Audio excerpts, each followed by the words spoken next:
Hi, this is Gikollias. Welcome to the Gikollias podcast, where we talk about art, philosophy, literature, and all things classical Greek.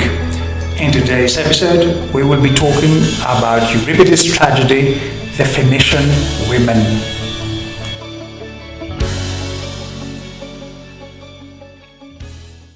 Okay, so today's topic is going to be Euripides' tragedy, The Phoenician Women, and this is Euripides' version of the Theban cycle, the story of the family of the Labdakids, King Oedipus and his descendants.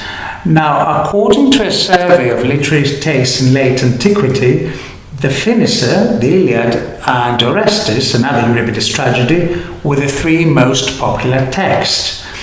And this will come as a great surprise to modern readers and theatre goers, because not only is the play not very popular, most people actually find it baffling. They do not know what to make of it. And I suspect that many would agree with the scholiasts, the ancient commentators that have left us invaluable notes on classical text, that it is a play that is overfull, with many characters, and episodic. Euripides seems to have taken enough material to write 3 or 4 tragedies, and he presents it to us sequentially, without any obvious plan, theme, or point. So now I propose to start by a perhaps more detailed than usual account of the plot of the play, to give us a better sense of what is meant by the above remarks, and then we will try to examine if the criticisms are indeed fair, and whether there is a method in Euripides' construction of the play. At the very beginning, Queen Jocasta appears on stage. Now, it is very usual for Euripides' tragedies to start by a prologue, where a character gives us a detailed description of what has happened so far. Jocasta tells us a story that is as well known to us as it was to Athenian audiences. And although there are always multiple sources and multiple versions of a myth, this particular story is best known from the telling of Sophocles in the Oedipus Tyrannus, the Oedipus Rex. King Laius of Thebes, Jocasta's husband, went to the oracle at Delphi to find out why they could not have children. And the god Apollo forbade him to have any children. Any child he had would kill him. In a drunken moment of passion, though, the king disregarded the god's oracle and got Jocasta pregnant, and he realized his mistake after the baby boy was born. He pierced his feet, and that's why the song was called Oedipus, the swollen foot, and got his people to abandon it on Kithaeron mountain. However, the shepherds of King Polybius of Corinth found it and gave it to the king's wife, who then raised it as her own. As soon as he grew up, Oedipus realized there was something fishy about his parentage, so he went to the oracle at Delphi himself to inquire. King Laius also happened to be going there at the same time to ask if his son was still alive. So Oedipus met the king and his retinue at a crossroads in Phokis, and in a moment of road rage, which will be all too familiar to anyone who has tried driving on modern Greek roads, Oedipus killed Laius. By the way, one can still see the very spot where the killing took place, the place where 3 roads meet, as Sophocles so memorably put it. It is on the way to Delphi, about a 20-minute drive before you reach the archaeological site. A monster called the Sphinx then started tormenting the Thebans, and Creon, Jocasta's brother, promised a hand in marriage and the title of King of Thebes to anyone who would solve the riddle, which the Sphinx posed before she killed people. Oedipus solved the riddle, and, unbeknownst to everyone of course, he took his mother for a wife. They had 4 children together, 2 boys, Eteocles and Polynikis, and 2 girls, Antigone and Ismene. When he found out the truth, Oedipus stabbed his eyes out with golden brooches.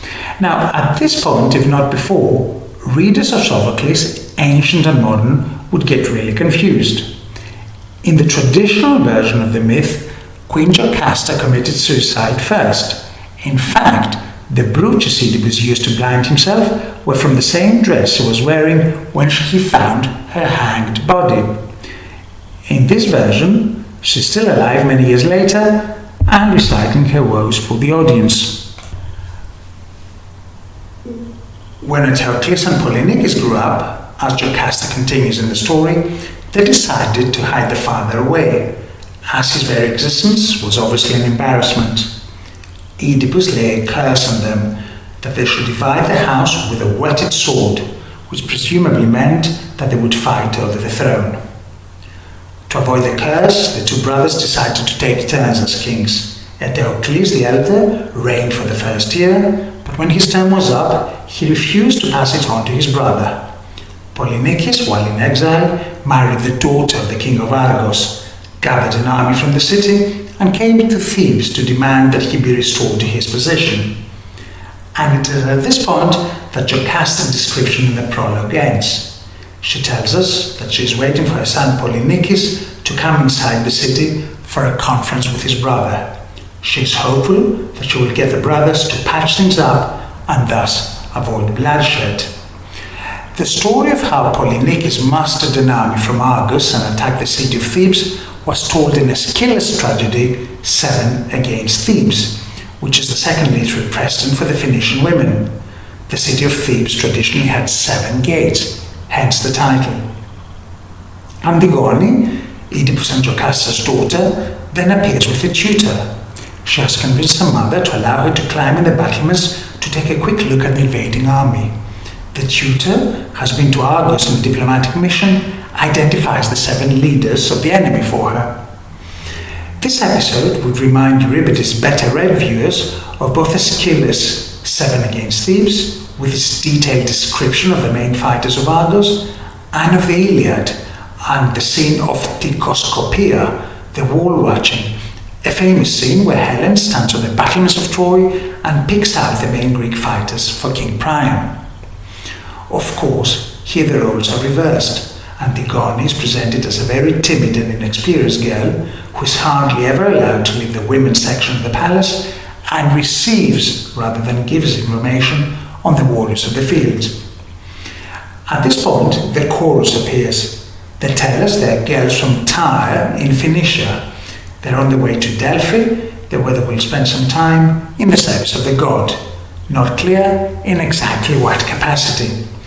As Cadmus, the legendary founder of Thebes and an ancestor of Laius and Oedipus, originally came from Phoenicia, these girls feel a sympathy with the people of Thebes. Griefs are shared by kinsfolk, as they say. However, the chorus's status as outsiders, albeit outsiders with emotional ties to the main actors, rather than as members of the local community, is very noteworthy. It gives the chorus an unusual detachment from the affairs on stage. These girls are not worried about their homeland or their relatives.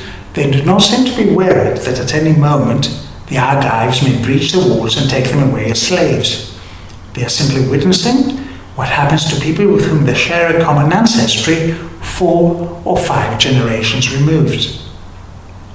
And on top of their usual function of giving a rhyming commentary and a first response to the events in the play, this chorus in the roads will be systematically providing us with a mythological background to the story, from the founding of Thebes up to Oedipus' killing of the Sphinx and his assumption of the throne.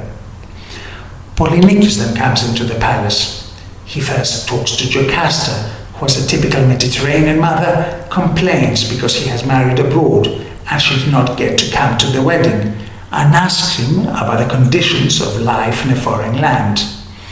Eteocles then appears, and the two brothers have one of the formal debates, the agon, that Euripides was so famous for. Polynices puts forward what he considers to be his just claims. He only wants his share of the throne every other year, as previously agreed. Eteocles counters with a kind of relativistic, egotistical, sophistical reasoning that Euripides was associated with even in his own time. He sounds very much like Thrasymachus, Socrates' interlocutor in Book 1 of Plato's Republic. If all men, he says, agreed on what constituted honor and wisdom, the world would be free of contentious argument. He declares that he would go to the stars or the sun or beneath the earth to possess the greatest of gods, tyranny.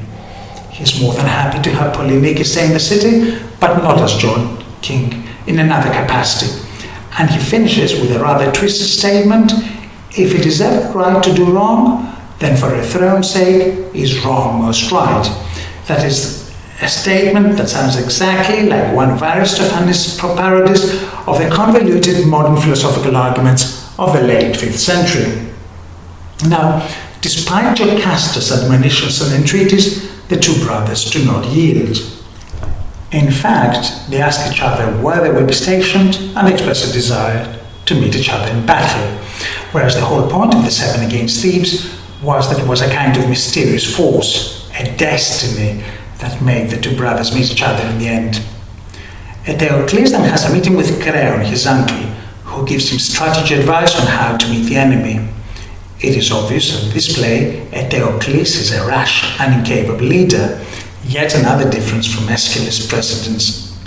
Eteocles gives 3 parting orders to Creon.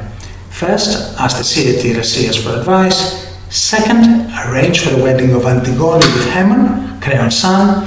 And third, if the Theban army is victorious, Creon should refuse Polynices' burial within the city. After a mythological interlude by the chorus, the blind seer Tiresias, a staple of all tragedies based on the Theban cycle, then appears. Tiresias tells Creon that it would be best if Oedipus' offspring were to leave town. Failing that, there's another solution, but Tiresias is reluctant to reveal it. He succumbs after Creon's pressure. Creon's second son, Menikeas, who is actually present in this discussion, needs to be sacrificed to expiate the god Ares. Creon begs the seer not to reveal the secret to anyone, but Tiresias, who only a moment ago was reluctant to reveal the truth, now insists that this is an injustice that he is incapable of performing, and departs. Creon tries to convince his son to flee the city to escape his fate, and Menikeas acquiesces all too easily. However, after his father leaves, he confides in the chorus that he has no intention of escaping and that he will perform his duty like a man. The chorus, after filling us in on the story of Oedipus and the Sphinx, express their admiration for this young man's bravery. They express their desire to have children just like him, which may be a psychologically astute way of suggesting that they want to have his children. However, immediately afterwards, a messenger comes from the battlefield to give Jocasta an update. Menikeas' sacrifice, indeed completed, is mentioned only in passing. It seems not to have had any tangible impact on the proceedings. The messenger gives a detailed description of the shields of the Argive warriors, very reminiscent of Aeschylus, and of some scenes from the indecisive battle. At the end, he reveals to Jocasta that after a proposal by Eteocles, the two brothers have agreed to fight it out in a one-to-one combat in front of the two armies, and urges her to rush to the battlefield to try to stop them. Jocasta grabs her daughter Antigone. She tells her that now is the time to abandon her girlish pleasures and come with her mother to the battlefield to beg the two boys to abandon the duel. When Antigone expresses her embarrassment about showing herself publicly, a sentiment that Athenian audiences would utterly sympathize with, Jocasta tells her that now is not the time for shame and blushes. After a brief chorus interval, Creon returns with his son's corpse. He knows nothing about the duel. He wants to ask his sister Jocasta, as the senior female relative, to oversee the burial rites. However, a second messenger now appears to give him more bad news. The messenger gives a long and detailed description of the duel, including the trick from Thessaly, a move that involves some fancy footwork that Eteocles used to stab his brother. Thinking he has killed him, he started removing his armor, the skilipsis, the stripping of the dead enemy's arms, so familiar from the Iliad. but Polynices is still alive and deals his brother a fatal stab to the liver. Jocasta arrives just in time to see her two sons die. Polynices has to be buried in Thebes with his last breath. She then grabs a sword and kills herself. In the ensuing confusion, the Thebans, who very smartly had kept their weapons at hand during the duel, rout the Argive army. Antigone now appears with the three bodies. She calls her father to come out from inside the palace. We, the audience, see the blind old Oedipus for the first time. Antigone describes to him what has happened and points out to him that it was his Alastor, his demon, his spirit of vengeance that brought the destruction of his sons. Father and daughter are interrupted by Creon. He declares that he is now the ruler of the city. He banishes Oedipus from Thebes as per Tiresias' instructions.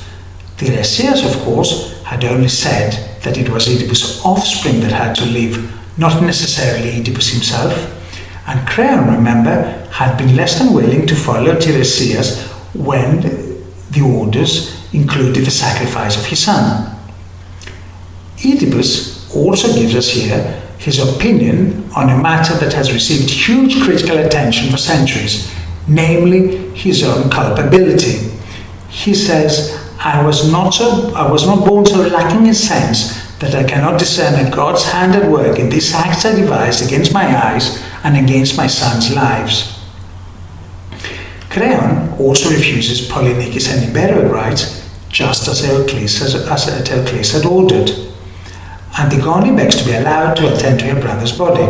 And of course this brings us directly to another famous tragedy by Sophocles, Antigone, where the heroine fights it out with Creon over the burial of Polynices, although in that play Oedipus had been dead for a long time.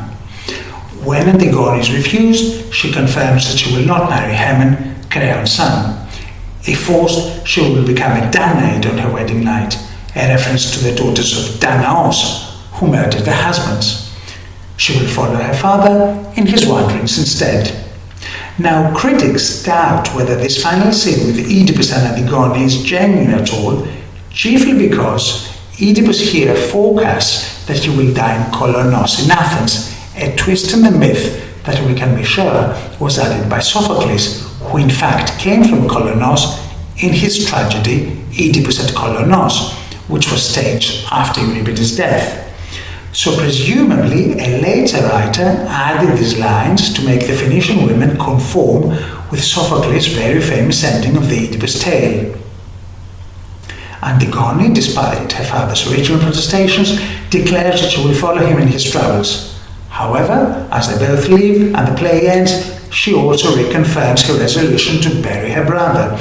Now, we can be charitable and say that she means that she will bury the brother and then leave, but if we're being honest, we have to admit that the text we have here is a slightly tampered and corrupt version of whatever ending Euripides had originally given to the play, plus the additions of one or more subsequent editors.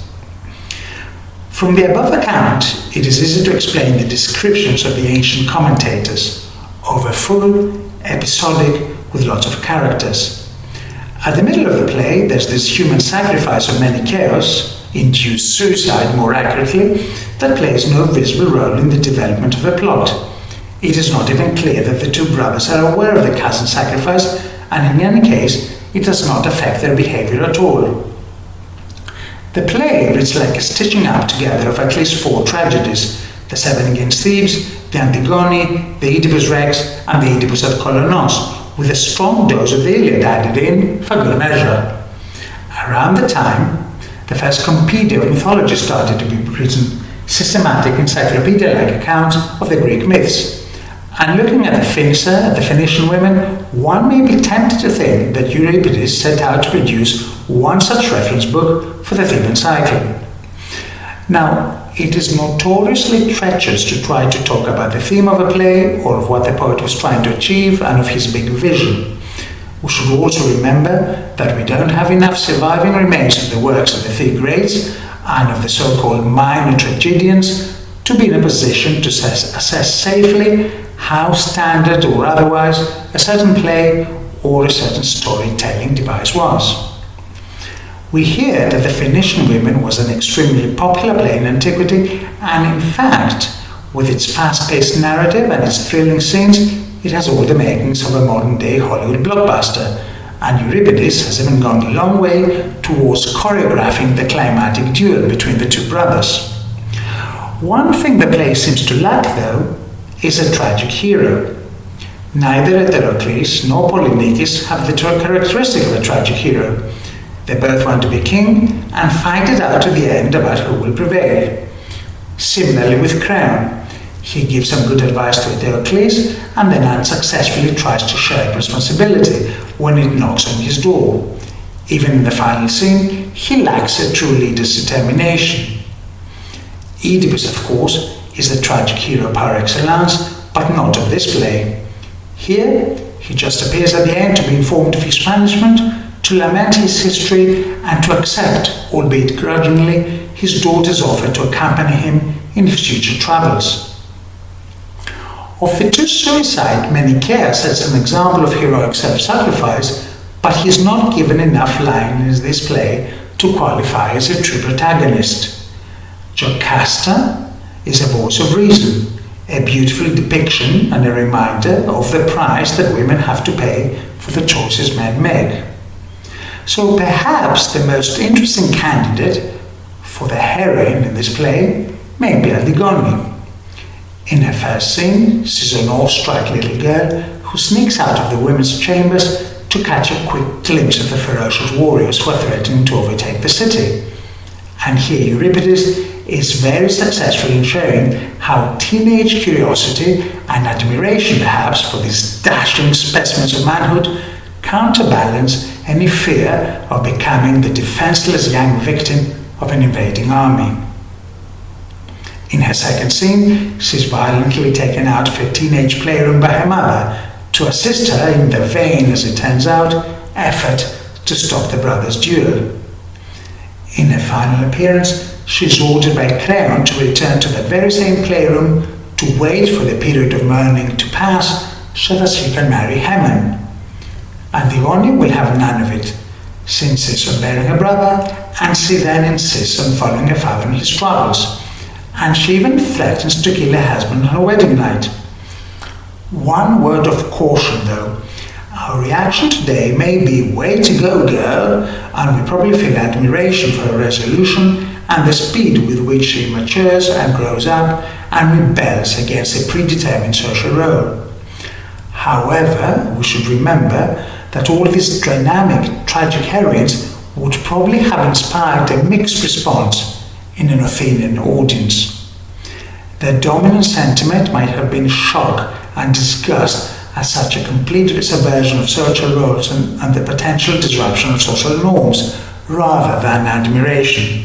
Remember, courage, Andria, as the name suggests, was a man's virtue. I would also like us to take a look, for what it's worth, at the question of whether this tragedy is tragic enough, a question that inevitably gets asked of nearly all the late plays of Euripides. Ever since Aristophanes, critics have focused on Euripides' knack for showing everyday people doing everyday things. And in many ways there is a contemporary, a 5th century contemporary, feel to this tragedy, what has been called its humanistic element, the debate between the two brothers, Eteocles sounding just like one of the sophists, Creon's very modern sounding strategy advice to Eteocles, Jocasta with her complaints that she did not perform her mother-in-law duties at the wedding, and finally the portrayal of Antigone as a young girl who only leaves her home rarely and then under the careful supervision of the tutor. However, a religious metaphysical element is never lacking in the goings-on stage. The chorus of the Phoenician Women keeps singing about the city's mythical past. Oedipus, his pollution and his curse are constantly present in the background, if not quite visible.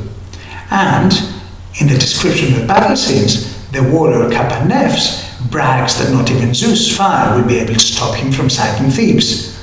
And of course, the god immediately sends down one of his thunders to punish him. If one of the elements of the tragic is this parallel coexistence of human agency and a divine will or plan, then of course the Phoenician Women is a very tragic play. Now, the story might very well also be told in a completely secular manner, taking the gods completely away. And in fact, a lot of recent productions of Greek tragedy attempt to take this route. However, this would not only distort the play's original conception, it would also over-rationalize it and impoverish its vision and its value as a work of literature. It was not merely superstition and mythological tradition that necessitated the presence of gods in the works of tragedy. It was also a profound appreciation that there are many things in life that cannot be explained by a narrow, logical assessment of a situation. And finally, if one reads the modern-day literature on the Phoenician women, one notices the relish with which scholars catch the references to other tragedies and epics and the various way Euripides responds, adapts, or even rewrites them. On many occasions, it seems that Euripides may actually be winking at us, not only subverting the conversions, but also making meta-theatrical comments about those various aversions. A practice known today as knocking the fourth wall down, as if the playwright is commenting directly to the audience about what he is doing. Now, we can imagine that Euripides had a craftsman knowledge of all past tragic output and probably a considerable library of the plays of his contemporaries and predecessors.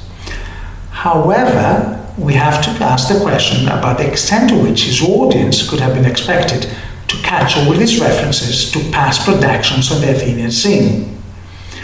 We know that the dead Aeschylus had achieved master status and that some of his plays were being restaged by the end of the 5th century, but still, either the Athenian audience had a particularly retentive memory or Euripides was including some bits and pieces in his works merely for the enjoyment and appreciation of a small circle of cognoscenti, and of course for generations of future philologists. One such scene comes in this play when Creon and Eteocles discuss strategy and they decide to place one captain from Thebes on each gate to oppose the respective champion from Argos. Now the whole plot of Aeschylus 7 against Thebes revolved around these parents of champions. Euripides, though, as if dismissing this first famous precedent for his play, has Eteocles simply say, "It would be a costly waste of time to say the name of each." And this concludes today's episode of the Gikollias podcast on Euripides' tragedy, The Phoenician Women. I am George Gikollias.